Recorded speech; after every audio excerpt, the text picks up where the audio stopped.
Hello guys. We continue our look this morning at what China does not want you to see. The superpower is reclaiming land.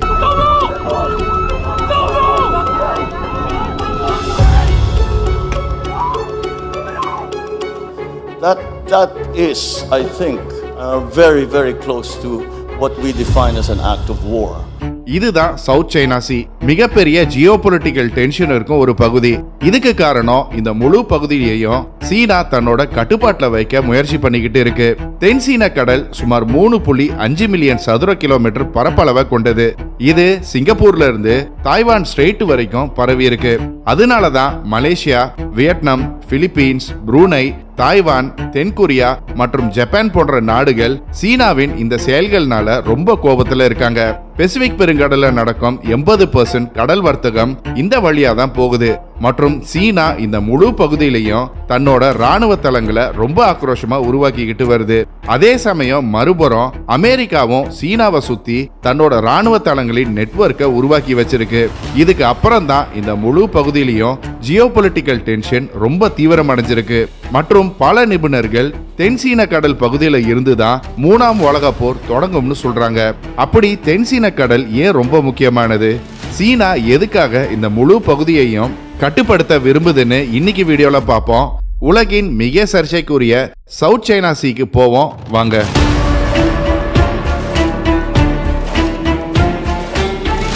இந்த video உலக ஜியோபொலிட்டிக்ஸை பத்தி பேச போகுது. So இதை மறக்காம உங்க ஃப்ரெண்ட்ஸ் அண்ட் ஃபேமிலிக்கும் ஷேர் பண்ணுங்க. புது வியூவர்ஸ் நம்ம சேனல் இன்னும் சப்ஸ்கிரைப் பண்ணலைன்னா இமிடியேட்டா சப்ஸ்கிரைப் பண்ணுங்க. பக்கத்திலே உள்ள பெல் ஐக்கனையும் பிரஸ் பண்ணுங்க. அப்பதான் நம்ம போடுற புது வீடியோஸ் உங்களுக்கு நோட்டிஃபை ஆகும். உலகின் 30% கடல் வர்த்தகம் தென்சீன கடல் வழியா தான் தென்கிழக்கு ஆசிய நாடுகளை போய் சேருது. பசிபிக் பெருங்கடலையும் இந்திய பெருங்கடலையும் இந்த தென்சீன கடல் தான் இணைக்குது. இதனாலதான் இது ஒரு மிக முக்கியமான கப்பல் வர்த்தக பாதையாக பார்க்கப்படுது. மேலும் இதை யாரு கட்டுப்படுத்துறாங்களோ அவங்க உலகின் 30% கடல் வர்த்தகத்தை அவங்க கட்டுப்பாட்டுல வச்சிருப்பாங்க. இது மட்டும் இல்ல, தென்சீன கடல்ல 11 பில்லியன் பேரல் எண்ணெயும் 190 ட்ரில்லியன் கியூபிக் ஃபீட் இயற்கை எரிவாயும் இன்னும் தொடாம அப்படியே இருப்பதாக 2012 US எனர்ஜி இன்ஃபர்மேஷன் ஏஜென்சி கண்டுபிடிச்சிருக்காங்க.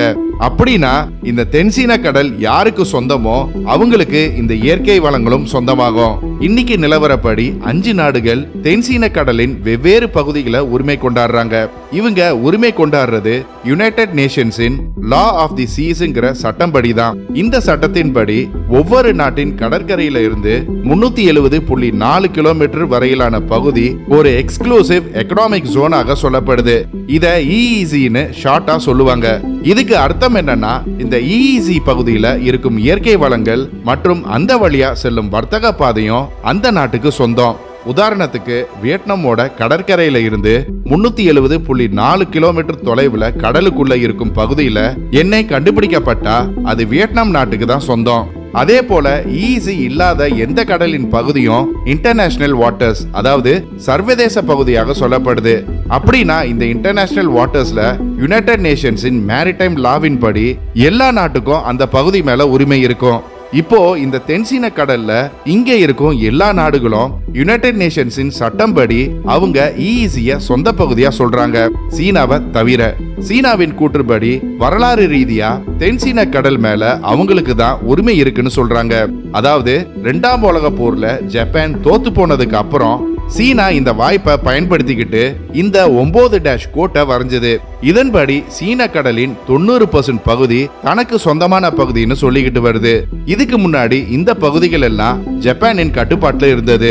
1973ஆம் ஆண்டுல யுனைடெட் நேஷன்ஸ் இந்த 370.4 கிலோமீட்டர் எக்ஸ்க்ளூசிவ் எக்கனாமிக் ஜோன் சட்டத்தை அறிவிச்ச போதும் அப்போது இருந்தே சீனா இந்த சட்டத்தை ஏற்க மறுத்தது. இந்த டாட்டட் லைனின் முழு தென்சீன கடலும் தனக்கு சொந்தம்னு சீனா உரிமை கொண்டாடியது. இது போல தென்சீன கடலுக்கு நடுவுல ஸ்பாட்லி ஐலாண்டுங்கிற தீவு ஒண்ணு இருக்கு. இந்த தீவுல யாருமே, அதாவது எந்த மனிதனும் வாழ்றது கிடையாது.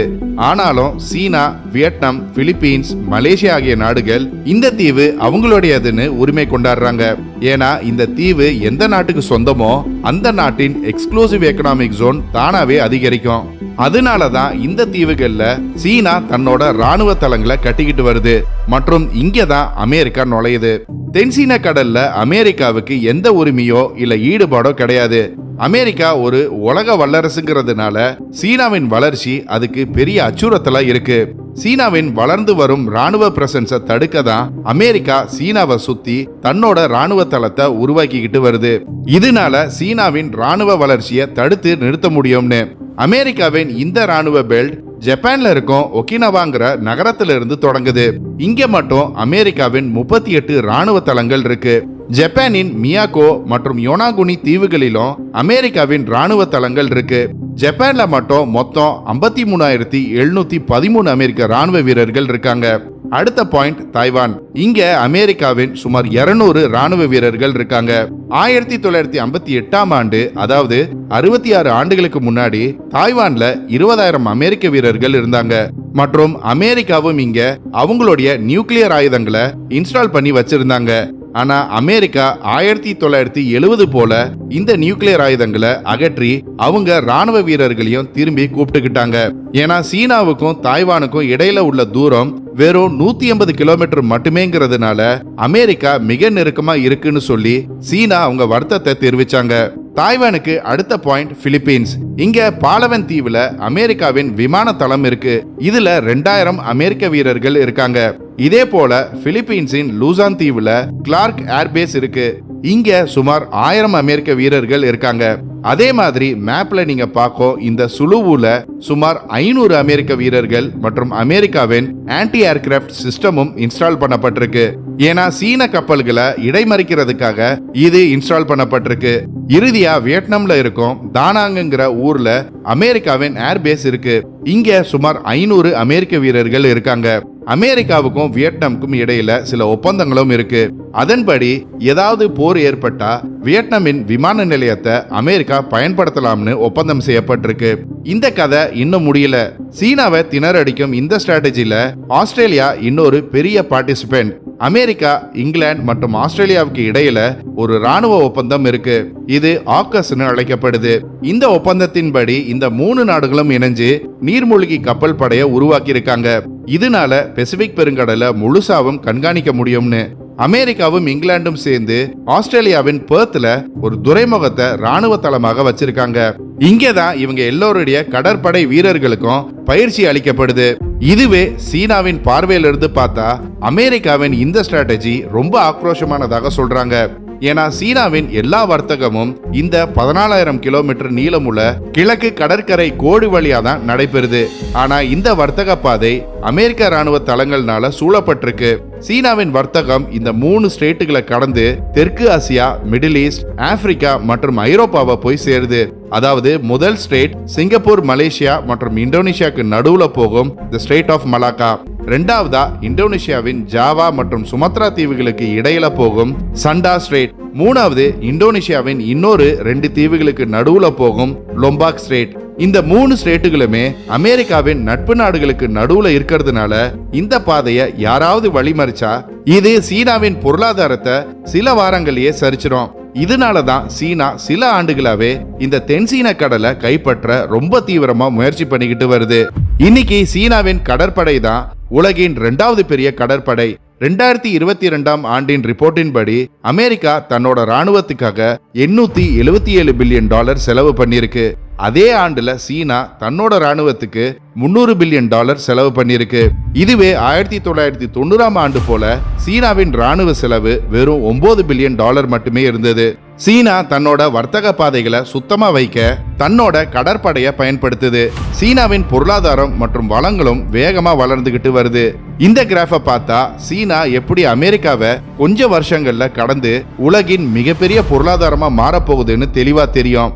அமெரிக்கா கடந்த 80 ஆண்டுகளா உலகம் முழுவதையும் ஆட்சி செஞ்சுக்கிட்டு வருது.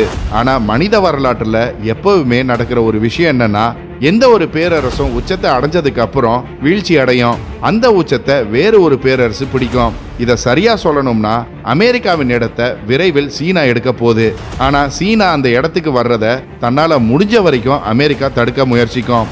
இதனால சீனாவின் வர்த்தக பாதைகளை முடக்கியோ இல்ல ராணுவத்தை வச்சு அழுத்தத்தையோ தொடர்ந்து கொடுக்கும். அமெரிக்காவோட சக்திக்கு எது முடியுதோ அதை அமெரிக்கா கண்டிப்பா செய்யும். மறுபுறம் ரஷ்யாவோட கூட்டணிக்கு அப்புறம் சீனாவை தடுக்க முடியாது போல தெரியுது. ஏன்னா ஜியோபொலிட்டிக்கலி சீனா இப்போ ரொம்ப சக்தி வாய்ந்த நாடாக மாறி இருக்கு மற்றும் உலக வல்லரசுக்கான போட்டி இன்னும் இன்ட்ரெஸ்டிங்கா ஆகியிருக்கு. ஆனா இந்த போட்டி ரொம்ப சீக்கிரத்துல ஒரு மிகப்பெரிய போரை உருவாக்கினாலும் ஆச்சரியப்படுறதுக்கு ஒண்ணுமில்ல. இந்த அதிகரிச்சுக்கிட்டு வரும் உலகளாவிய ஜியோபொலிட்டிக்கல் டென்ஷனை பத்தி நம்ம சேனல்ல நிறைய வீடியோ வந்திருக்கு. அதையெல்லாம் பாருங்க, நான் சொல்றது உங்களுக்கு புரியும். ஓகே கைஸ், இன்னைக்கு வீடியோ அவ்வளவுதான். தென்சீன கடல்ல சீனா செய்யும் ஆக்கிரமிப்பு சரியா தவறா? உங்க பதில கமெண்ட்ஸ்ல சொல்லுங்க. இந்த வீடியோ பிடிச்சிருந்தா லைக் பண்ணுங்க, ஷேர் பண்ணுங்க. போன வாரம் கமெண்ட் பண்ண 10 பேரை பார்ப்போம்.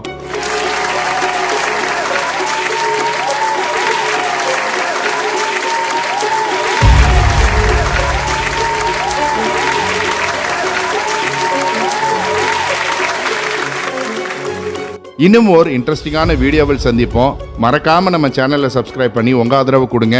Until then, stay safe, signing off. நன்றி.